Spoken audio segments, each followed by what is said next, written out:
Hello students, welcome to AEC Plus, a digital platform of advanced engineering classes। मैं हूं अनामिका सिंह और जैसा कि आप सभी जानते हैं कि एसएससी जेई स्टूडेंट्स के लिए हम शंखनाद सीरीज लेकर आए हैं जिसकी 5 क्लासेस हो चुके हैं और आज है लेक्चर नंबर 6।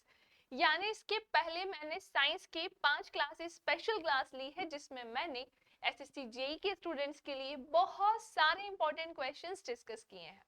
तो यदि आपने अभी तक नहीं देखा है, वहां जाना है, प्लेलिस्ट में जाना है और सारी क्लासेस को अटेंड करना है और जितने भी क्वेश्चंस मैंने वहां बताए हैं उनकी प्रैक्टिस करना है ना।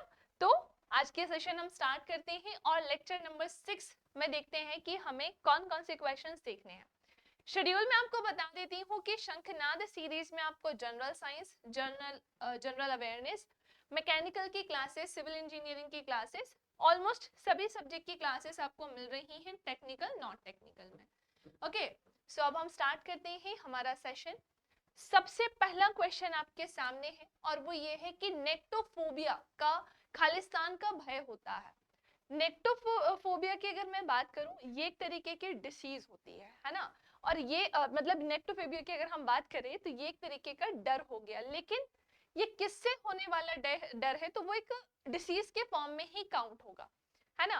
जैसे एक इंसान का एक इंसान से नॉर्मल डर होता है, भय होता है, लेकिन ऐसा तो नहीं होता है कि वो आपके ऊपर पूरी तरह से हावी ही हो जाए। और अगर वो हावी हो रहा है इसका मतलब वो भय कोई साधारण भय नहीं है ना। तो इस क्वेश्चन का करेक्ट आंसर क्या होगा, तो वो होगा अंधेरा। नेक्टोफोबिया किससे होने वाला, मतलब नेक्टोफोबिया की अगर हम बात करें तो ये एक तरीके का अंधेरे में होने वाला भय होता है। सो क्वेश्चन नंबर फर्स्ट का आंसर क्या हो जाएगा, बी, डार्कनेस, है ना। ये तो डायरेक्ट फैक्चुअल वाले क्वेश्चन है, अदरवाइज आपको बहुत अच्छे से पता है कि ये सीरीज की खास बात क्या है। तो सबसे महत्वपूर्ण बात तो इस सीरीज की यही है कि हम यहाँ पर जितने भी क्वेश्चंस कराते हैं वहां हर एक क्वेश्चन हम डिटेल में जाकर आपको बताते हैं। जहां पर जिस लेवल तक हम डिटेल में जा सकते हैं वो हम जाकर आपको एक ही क्वेश्चन से 5 से 6 चीजें और भी ज्यादा चीजें बताते हैं, ताकि अगर उससे रिलेटेड कुछ आए तो हमसे बन सके, है ना। सेकंड क्वेश्चन है, निम्न में से कौन सा रोग विषाणु के कारण होता है, विच of the following diseases is caused bye a virus. मेरी बात ध्यान से सुनिएगा, है ना। ये वायरस तो आपको दिख ही रहा होगा। अब मैं डिसीज की अगर बात करूं ना, तो अगर आपने अभी तक डिसीज का चैप्टर नहीं पढ़ा है तो भाई एक रिक्वेस्ट है, प्लीज जाकर उसे जरूर पढ़िएगा, है ना। और मैं ये प्लीज शब्द का यूज इसलिए कर रही हूँ क्योंकि डिसीज से काफी तरह के क्वेश्चंस बनते हैं। क्या मैम सच में डिसीज से बहुत क्वेश्चंस बनते हैं? तो डिसीज में हम क्या क्या पढ़ लें, आप वायरस वाले डिसीजेस पढ़ लें प्लीज। इसके अलावा आप बैक्टीरिया वाले डिसीजेस पढ़ेंगे, है ना। इसके अलावा आप प्रोटोजोआ वाले डिसीजेस पढ़ेंगे। प्रोटोजोआ के अलावा आप फंगस वाली जितनी भी डिसीजेस है, फंगी वाली, उन्हें भी पढ़ेंगे।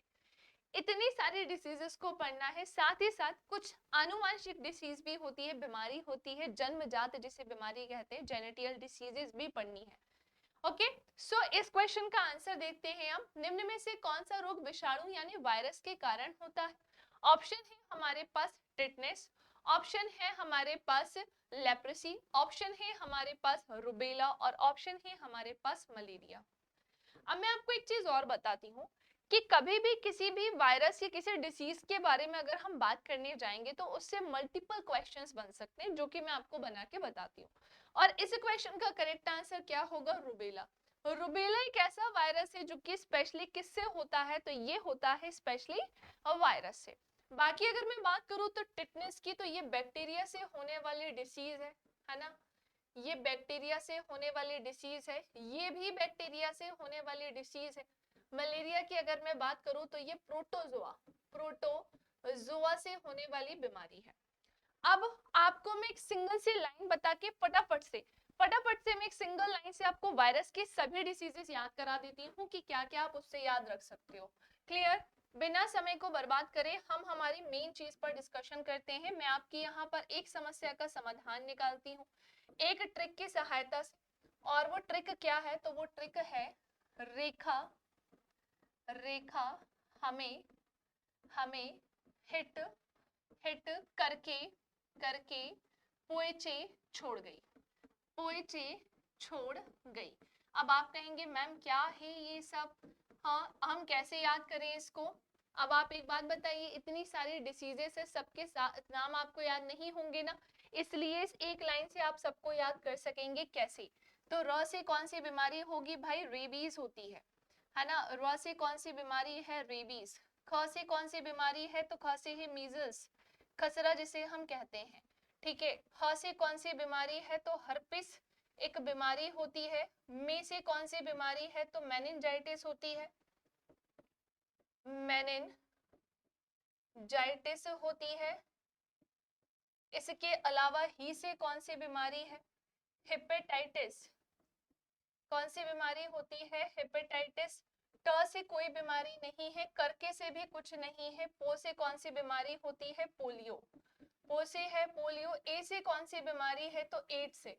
देखो कितना फायदा हो रहा है आपको। चे से कौन सी बीमारी है, चेचक। चेचक को इंग्लिश में हम स्मॉल पॉक्स कहते हैं, ध्यान रखना इस चीज को कि हम इसे स्मॉल पॉक्स कहते हैं। छ से कौन सी बीमारी है, छोटी माता। छोटी माता को हम क्या कहते हैं, चिकन पॉक्स, है ना। ये क्या हो जाएगा, चिकन पॉक्स। और एक चीज मैं और क्लियर कर दूं, चिकन पॉक्स चिकन के काटने से नहीं होता है। ड से कौन सी बीमारी है, डेंगू। ग से कौन सी बीमारी है, गलशोथ जिसे हम मम्स कहते हैं। और ई से कौन सी बीमारी है, इन्फ्लुएंजा। इन्फ्लुएंजा। डन। अब आप कहेंगे कि मैम हमें इसका करना क्या है, तो वो जो एक क्वेश्चन निकला है ना कि निम्न में से कौन सी वायरस से होने वाली डिसीज है, तो आप ये लाइन से जितनी भी वायरस के डिसीजेस है सब याद कर लेना। आई होप आपको मेरी बात समझ में आ गई हो। फटाफट से नेक्स्ट क्वेश्चन की तरफ बढ़ते हैं। क्वेश्चन नंबर 3 हमसे ये कह रहा है कि which of the following diseases is caused by severe deficiency of protein is proteins. निम्न में से कौन सा रोग प्रोटीन की भारी कमी से होता है। दो तरीके की बीमारियां होती हैं शरीर में प्रोटीन की कमी हो तो।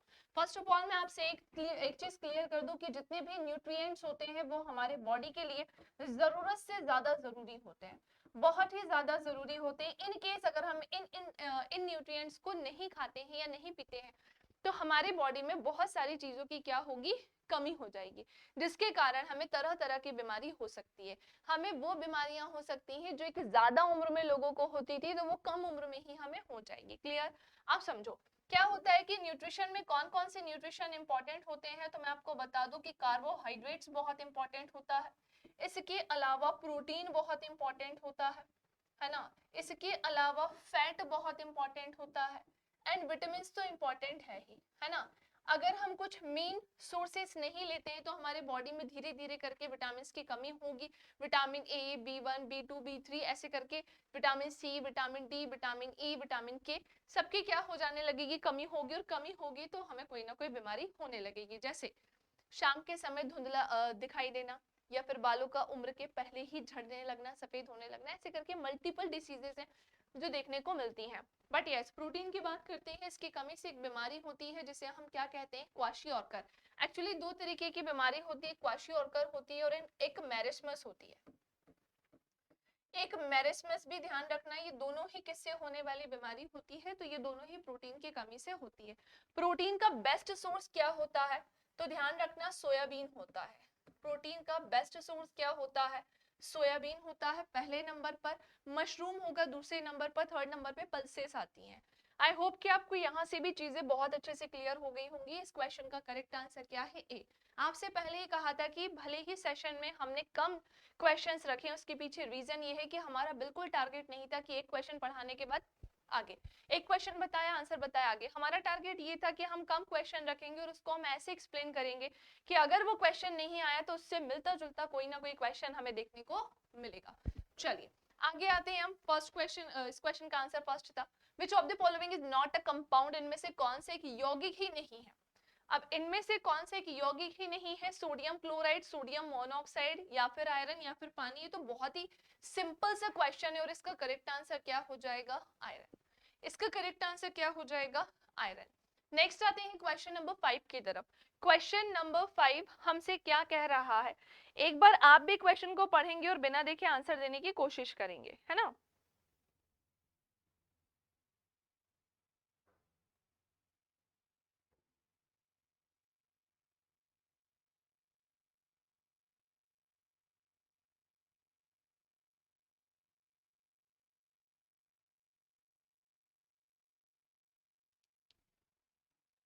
आर्सेनिक का रासायनिक प्रतीक कौन सा होता है? तो आपके केमिस्ट्री में कई बार ऐसा होता है कि वो कुछ प्रतीक चिन्ह से, या मैं कहूँ कि सिंबल से क्वेश्चन भी पूछ लेते हैं, ठीक है। एंड इस क्वेश्चन का करेक्ट आंसर होगा option number C, S. Arsenic का जो प्रतीक चिन्ह होता है वो एस होता है। अगले क्वेश्चन की तरफ आते हैं। सीधी सड़क पर चल रही एक कार खालिस्तान गति कर रही है, पीरियोडिक कर रही है। पीरियोडिक में क्या होता है? पीरियोडिक का आपको समझ रहे हैं, बेसिकली टाइम से रिलेटेड है। एक होती है वृक्कीय जिसे हम कर्वीलिनियर कहते हैं, एक रेक्टिलिनियर होता है और एक रैंडम होता है। तो ये चार तरीके की गतियां होती है, लेकिन यहाँ पर क्या बोल रहे हैं कि सीधी सड़क पर चल रही एक कार खालिस्तान गति कर रही होती है। भाई इसे हम क्या बोलते हैं? रेक्टिलिनियर मोशन कहते हैं। इसे हम क्या कहते हैं? रेक्टिलिनियर मोशन कहते हैं। अब मेरी बात ध्यान से सुनो कि ये रेक्टिलिनियर मोशन क्या होता है। रेक्टिलिनियर मोशन यानी कि ये गति एक्चुअली में है क्या? जब भी कोई व्यक्ति एक सीधी रेखा में क्या कर रहा हो? गमन कर रहा हो, है ना। जब भी कोई व्यक्ति क्या कर रहा हो? एक सीधी रेखा में गमन कर रहा हो। जैसे कि ये एक लड़का है, चीकू एक लड़का है, और ये क्या है भाई? सड़क है ना। ये क्या है? तो ये है सड़क। अब चीकू क्या कर रहा है? तो चीकू इस प्लेस से कहां पर जाएगा? ऐसे होते होते होते होते होते वो इस प्लेस पर आकर खड़ा हो गया। और ये कैसे गया? तो ये एक स्ट्रेट लाइन में गया, है ना। तो जब भी कोई व्यक्ति एक सीधी रेखा में चले, बस वही क्या होती है? रेक्टिलिनियर मोशन, जिसे हम सरल रैखिक भी कहते हैं। सो ऑप्शन नंबर 6 का आंसर क्या होगा? सी। क्वेश्चन नंबर 7 है, हमारे ब्रह्मांड में कौन सा तत्व सर्वाधिक प्रचुरता में पाया जाता है? मेरी बात ध्यान से सुनेंगे, क्वेश्चन को ध्यान से सुनना है। यहाँ पर बात चल रही है कि सबसे जो एविडेंटली एलिमेंट की अगर हम बात करें, या प्रचुर मात्रा में कौन सा तत्व पाया जाएगा, तत्व या एलिमेंट की बात चल रही है, गैस की बात नहीं चल रही है, इसलिए आंसर क्या हो जाएगा? हाइड्रोजन। और अगर गैस की बात करते तो आंसर क्या होता? नाइट्रोजन, है ना। हमारे वायुमंडल में सबसे ज्यादा क्या पाई जाती है? नाइट्रोजन। कितना परसेंट पाई जाती है? 78% पाई जाती है। इस क्वेश्चन का करेक्ट आंसर क्या होगा? सी। क्वेश्चन नंबर 8 आपके सामने है, हेपेटाइटिस किसके कारण होता है? फर्स्ट ऑफ ऑल मैं आपको बता दूं, हेपेटाइटिस के कई सारे टाइप होते हैं, जैसे hepatitis A, hepatitis B, hepatitis, ऐसे करके ये नाम जो है, इसकी भी बहुत सारी वेराइटीज होती हैं। और इसमें मैं ये चीज आपको क्लियर कर दूं कि ये वायरस से होने वाली एक तरीके की डिसीज होती है। हेपेटाइटिस किससे होने वाली एक डिसीज है? तो ये वायरस से होने वाली एक डिसीज होती है। और हेपेटाइटिस को और किस नाम से जाना जाता है? तो इसे जॉइंडिस यानी पीलिया के नाम से जाना जाता है ना। हेपेटाइटिस की अगर हम बात करें तो ये वायरस से होने वाली एक डिसीज है। कहां से होने वाली? वायरस से होने वाली एक डिसीज है। शरीर के किस अंग को अफेक्ट करती है? तो हमारे लीवर, यकृत को करती है। इसमें सिम्टम्स क्या होते हैं? तो हमारी जो आंखें हैं, हमारी आंखें, हमारी आईज, हमारी नेल्स, है ना, यूरिन, सब कैसा होने लगता है? येलो। सब कैसा होने लगता है भाई? Yellow. Clear. So question number 8 का आंसर क्या हो जाएगा? सी। क्वेश्चन नंबर 9 की तरफ बढ़ते हैं। क्वेश्चन नंबर 9 की तरफ बढ़ते हैं। और एक चीज और, हमें कैसे पता चलेगा कि हेपेटाइटिस जो है वो वायरस से होने वाली ही डिसीज है? हमें कैसे पता चलेगा कि ये वायरस से होने वाली ही डिसीज है? ये लिखा है, मैंने आपसे कहा था कि एक ही क्वेश्चन में अगर उससे मिलता जुलता वो क्वेश्चन नहीं भी आया तो मिलता जुलता क्वेश्चन में हम जरूर बता देंगे आपको। इसलिए देखो मैंने एक लाइन लिखी थी और अगेन उससे क्वेश्चन आ ही गया, है ना, अगेन उससे क्वेश्चन आ ही गया। चलिए क्वेश्चन अब हम कहां पर थे? अगले क्वेश्चन की तरफ आते हैं। जो रोटा वायरस टीके का प्रयोग किस रोग से बचने के लिए किया जाता है? पोलियो से, डायरिया से, एड्स से, या फिर हेपेटाइटिस से? तो ध्यान से सुनिएगा, इस क्वेश्चन का आंसर है डायरिया। किसके लिए यूज किया जाता है इसका? डायरिया के लिए, डायरिया से बचने के लिए इसका यूज किया जाता है। सबसे पहले तो मैं आपको ये क्लियर कर दूं कि जो पोलियो है, अगेन वही चीज आ गई है, ये वायरस से होने वाली एक डिसीज है। डायरिया की अगर हम बात करें तो ये बैक्टीरिया से होने वाली एक डिसीज होती है। अगर मैं एड्स की बात करूं तो ये भी वायरस से होने वाली डिसीज होती है। एड्स का फुल फॉर्म क्या होता है? तो एड्स का फुल फॉर्म होता है एक्वायर्ड इम्यूनोडेफिशिएंसी सिंड्रोम। और हेपेटाइटिस भी वायरस से होने वाली एक डिसीज होती है। डायरिया की अगर हम बात करें तो इसमें कॉन्टिन्यूसली स्टूल होता है ना। और कंटिन्यूसली स्टूल ही होता है, और स्टूल है तो ऑब्वियस सी बात है बॉडी में बहुत वीकनेस, कमजोरी ऑब्वियस सी बात है आ ही जाएगी। बट यस, ये किससे होने वाली डिसीज होती है? बैक्टीरिया आपके इंटेस्टाइन को अफेक्ट करती है। सो रोटा वायरस टीके का यूज करके डायरिया जैसी बीमारी से ठीक होया जा सकता है। सो क्वेश्चन नंबर 9 का आंसर क्या हो जाएगा? बी। क्वेश्चन नंबर 10 की तरफ आते हैं। निम्नलिखित में से कौन से एक संक्रामक रोग नहीं है? कम्युनिकेबल डिसीज इनमें से कौन सी नहीं है? तो ऑप्शन है डायबिटीज, टीबी, चिकन पॉक्स या फिर हैजा। तो इसका करेक्ट आंसर हो जाएगा डायबिटीज। अगर किसी व्यक्ति को डायबिटीज, मधुमेह, शुगर की प्रॉब्लम है, अगर उसको है, आप उसके पास बैठे रहोगे, इसका मतलब ये नहीं कि आपको भी हो जाएगी। टीबी आपको हो सकता है क्योंकि ऐसे में व्यक्ति बहुत खांसता है ना।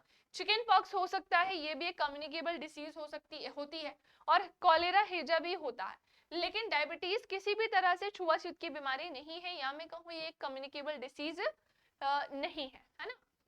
बाकी सारी कैसे डिसीजेज है? कम्युनिकेबल डिसीज है, यानी एक संक्रामक रोग है जो इजीली एक से दूसरे में जा सकता है।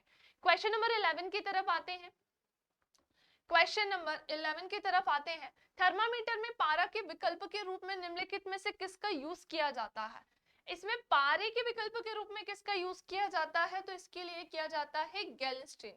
किसका किया जाता है? गैलिस्टीन का यूज किया जाता है। सो इस क्वेश्चन का करेक्ट आंसर क्या होगा? डी। क्वेश्चन नंबर 12 आपके सामने। आप अपने और दो समय के निर्देशों के बीच, आप अपने और दो समय के निर्देशों के बीच शामिल वेग समय ग्राफ के वक्र के तहत क्षेत्र को क्या कहेंगे? अब यहाँ पे दो चीजों के बारे में बात चल रही है। बात किस किस की चल रही है? ये समय ग्राफ बता रहा है, लेकिन किसके साथ? वेग के साथ। और वेग समय ग्राफ बता रहा है तो वेग समय ग्राफ के वक्र के तहत क्षेत्र को क्या कहेंगे? अब सुनो, एक्चुअली कहना क्या चाह रहे हैं, आपके पेपर में फिजिक्स में ये मोशन चैप्टर से क्वेश्चन है, और मोशन चैप्टर में तरह तरह के ग्राफ है, डिस्प्लेसमेंट टाइम ग्राफ है, वेलोसिटी टाइम ग्राफ है।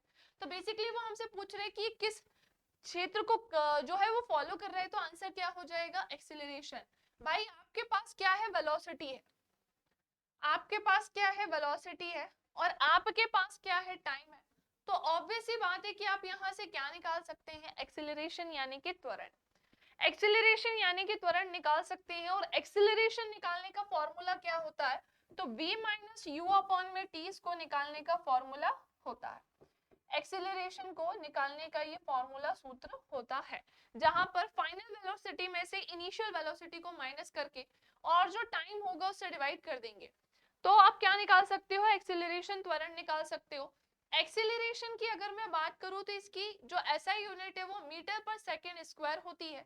अगर मैं बात करूं वेलोसिटी की, इसकी जो यूनिट है वो क्या होती है एसआई यूनिट, तो ये मीटर पर सेकेंड होती है। डन, जो कि पता होना चाहिए आप सभी को, ठीक है। और आगे बढ़ते हैं। इस क्वेश्चन का आंसर आई होप आपको समझ में आ गया होगा कि अगर आपके पास वेग है और आपके पास समय है, और वेग समय आरेख है, या फिर मैं कहूँ ग्राफ है, वेलोसिटी टाइम ग्राफ है, तो आप यहाँ से किस चीज के बारे में बता सकते हो? तो आंसर क्या होगा? तो एक्सीलरेशन यानी कि त्वरण होगा। अगले क्वेश्चन की तरफ आते हैं। शरीर में किस हार्मोन की कमी के कारण घेंगा यानी ग्वाइटर रोग हो जाता है? थायरोक्सिन, एड्रेनालिन, टेस्टोस्टेरोन या फिर एस्ट्रोजन। एस्ट्रोजन तो ऑप्शन में नहीं होगा, थायरोक्सिन हार्मोन बिल्कुल सही है। हमारे बॉडी में आयोडीन की कमी से, है ना, ये किससे रिलेटेड है? तो अगर ग्वाइटर की अगर मैं बात करूं, है ना, किसकी बात करें? अगर हम ग्वाइटर, कहाँ गया ग्वाइटर की अगर मैं बात करूं तो जो घेंगा रोग है बेसिकली वो आयोडीन की कमी से होता है। आयोडीन की कमी से होने वाली एक तरीके की क्या होती है? बीमारी होती है। गोइटर यानी कि घेंगा रोग आयोडीन की कमी से होने वाली एक बीमारी है, जिसमें क्या होते हैं एक्चुअली हमारे इस सेक्शन की अगर मैं बात करूं तो यहाँ पर पता है क्या होते हैं? फॉलिकल्स होते हैं। यहाँ पर क्या होते हैं? तो ये फॉलिकल्स होते हैं, है ना। थोड़ा सा ज्यादा फैल गया है, समझ जाना। ये बहुत सारे आपस में चिपके हुए से फॉलिकल्स होते हैं। गले के साइड में ये होते हैं, लेफ्ट और राइट दोनों साइड में होते हैं। थोड़ा सा ये चौड़ा हो गया, बट आप समझ जाना कि मैं क्या समझाना चाह रही हूँ। क्लास में भी मैंने ये चीज बताई थी। जब आयोडीन की कमी हो जाती है शरीर में, तो ये फॉलिकल अपने साइज को धीरे धीरे करके इंक्रीज करने लगते हैं, और जब ये अपने साइज को इंक्रीज करने लगेंगे तो फिर ऑब्वियस सी बात है कि ये वाला सेक्शन आपका बढ़ता जाएगा, जिसके कारण एक बीमारी होगी जिसे हम क्या कहते हैं? गोइटर यानी घोंगा। घेंगारो। लेकिन अगर वो स्पेशली हार्मोन के बारे में बोलेंगे तो थायरोक्सिन हार्मोन इसका करेक्ट आंसर है, ठीक है। थायरोक्सिन हार्मोन के कम होने से ही ऐसा होता है। गिल्टी रोग किसके कारण होता है? वायरस से, बैक्टीरिया से, फंगस से या प्रोटोजोआ से? तो ये बैक्टीरियल डिसीज होती है भाई, है ना। गिल्टी किसके कारण होती है? तो ये एक बैक्टीरियल डिसीज होती है। आपके बॉडी के किसी भी स्पेसिफिक रीजन से, बॉडी में किसी भी स्पेसिफिक प्लेस पर ये किसी भी माध्यम में निकलने लगती है, उसी को हम क्या बोलते हैं? गिल्टी कहते हैं, जिसका इलाज हो जाता है, थोड़ा ध्यान रखना पड़ता है। किस जीव के कारण काला जार होता है? ब्लैक अजर जिसे हम कहते हैं। तो आपके पास 4 ऑप्शन है, आपको बताना है किसके कारण ये होता है। तो इसका करेक्ट आंसर हो जाएगा ऑप्शन नंबर डी, लिशमेनिया डोनावानी के कारण होता है। यहाँ डोनावानी नहीं लिखा है, कोई बात नहीं, मैं लिख देती हूँ। लिशमेनिया डोनावानी के कारण होता है। और एक चीज और वेरी इंपॉर्टेंट, ये काला जार जो है ये किससे होने वाली डिसीज है? तो ये प्रोटोजोआ से होने वाली डिसीज है ना। ये प्रोटोजोआ से होने वाली डिसीज है। और मैं एक चीज और क्लियर कर दूं कि प्रोटोजोआ से कौन कौन सी डिसीजेस होती हैं। प्रोटोजोआ से कौन कौन सी डिसीजेस होती हैं? तो सुनो सुनो सुनो सुनो सुनो, एक लाइन है, रिया पे काला सोना, रिया पे काला सोना, रिया पे काला सोना। इससे निकालते हैं हम सबसे पहली चीज, तो रिया से क्या निकलेगा? क्या हो गया भाई? रिया से क्या निकलेगा? तो रिया से निकलेगी 2 बीमारी, एक तो निकलेगी मलेरिया, है ना, और एक क्या निकलेगी? पायरिया। एक है मलेरिया और एक क्या है? पायरिया। पे से कौन सी बीमारी निकलेगी? तो पे से निकलेगी पेचिस। काला से निकलेगी काला ज्वर, काला ज्वर। और सोना से कौन सी बीमारी निकलेगी? सोने की बीमारी, सोने की बीमारी, जिसे हम स्लीपिंग सिकनेस भी बोलते हैं, ठीक है। तो याद रखना कि इससे इतनी सारी बीमारियां ये होती हैं। नेक्स्ट आते हैं क्वेश्चन नंबर 16, टिन का प्रतीक चिन्ह क्या है? Very very very easy question, इसका करेक्ट आंसर होगा option number A, S N, tin का प्रतीक चिन्ह होता है। क्वेश्चन नंबर 17 है, कौन सा गुण एक समान परिपत्र गति के लिए सही नहीं है? एक समान परिपत्र गति के लिए कौन सा सही नहीं है? विच of the following attributes is not true for uniform circular motion? जब भी कोई व्यक्ति एक इक्वल इंटरवल ऑफ टाइम में इक्वल डिस्टेंस को कवर कर रहा होता है, उसी को हम क्या कहते हैं? एक समान गति, यानी कि यूनिफॉर्म मोशन, है ना। उसी को हम क्या बोलते हैं? यूनिफॉर्म मोशन और यूनिफॉर्म सर्कुलर मोशन की बट यहाँ पर बात चल रही है। सो निम्नलिखित में से कौन सा गुण एक समान परिपत्र गति के लिए सही नहीं है? तो 4 तरीके के ऑप्शन है और मैं डायरेक्ट आपको इसका आंसर बता देती हूँ। ऑप्शन नंबर फर्स्ट बिल्कुल सही है। दूरी हमेशा विस्थापन के बराबर होती है, ये इसकी कंडीशन में फॉलो नहीं करता है। ये इसकी कंडीशन में फॉलो नहीं करता है क्योंकि दूरी कभी भी विस्थापन के बराबर नहीं होती है। इसको मैं एक्सप्लेन करती हूँ। अगर मैं डिस्टेंस की बात करूँ तो इसका फॉर्मूला क्या, या ये होता क्या है? तो डिस्टेंस आप सभी को पता ही होगा, the total path length covered by an object is called a distance. Distance क्या होती है? The total path length covered by an object is called a distance. किन्हीं दो बिंदुओं के बीच तय की गई दूरी ही क्या कहलाती है? दूरी कहलाती है। हिंदी में अगर हम इसको निकालना चाहे तो ऐसे हम बता सकते हैं, है ना।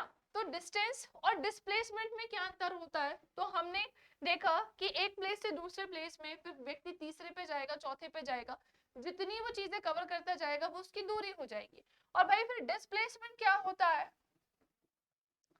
डिस्प्लेसमेंट क्या होता है?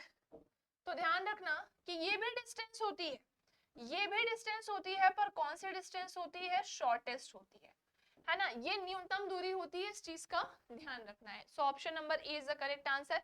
कभी भी डिस्टेंस और डिस्प्लेसमेंट इक्वल नहीं हो सकते हैं, और डिस्टेंस कभी भी माइनस में या शून्य भी नहीं हो सकती है। अगले क्वेश्चन की तरफ बढ़ते हैं। क्वेश्चन नंबर 18, छोटी आंत में मौजूद हजारों उंगली जैसी जो वृद्धि को होती हैं वो क्या कहलाती हैं? उसे हम विली कहते हैं। उसे हम क्या कहते हैं? विली कहते हैं। ये हमारे फूड को आगे पुश करके पहुंचाने में काम करती है। जैसे मान लो कि ये क्या है? छोटी आंत है ना। जैसे मान लो कि ये क्या है? छोटी आंत है।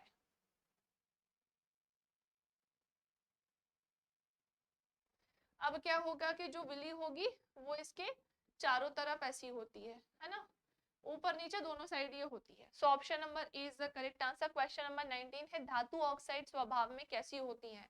तो मेटल ऑक्साइड्स की अगर मैं बात करूं तो ये नेचर में कैसी होती हैं भाई? तो ये बेसोफिलिक होती हैं या बेसिक होती हैं, क्षारीय होती हैं, है ना। नेक्स्ट आते हैं लास्ट क्वेश्चन की तरफ कि which of the following attributes is not true for uniform circular motion. I think again वो क्वेश्चन रिपीट हो गया है, कोई बात नहीं।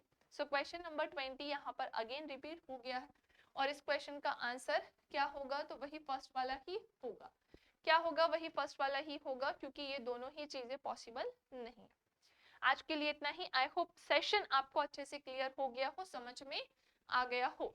ओके चलो, सो क्लास को हम ओवर करते हैं। बाकी कुछ इन्फॉर्मेशन मैं आपको दे देती हूँ, जैसे अगर आप एसएससी जेईई 2023 की तैयारी कर रहे हैं, जो कि आपका पेपर बिल्कुल पास में है, तो आप हमारे क्रैश कोर्स को ज्वाइन कर सकते हैं। ये सिविल इंजीनियर वालों के लिए है केवल, जिसमें 300 से ज्यादा टेस्ट हैं।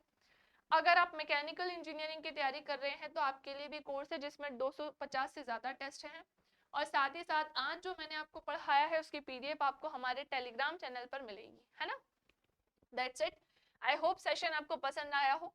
हमने अपनी तरफ से जितने एफर्ट्स हम लगा सकते हैं हम सारे लगा रहे हैं। आपका भी कोई सजेशन है तो आप डेफिनेटली दे सकते हैं। बाकी हम मिलेंगे नेक्स्ट क्लास में। इसे लाइक शेयर और कमेंट करके जरूर बताना है कि क्लास आपको कैसी लगी। तब तक के लिए जय हिंद, जय भारत।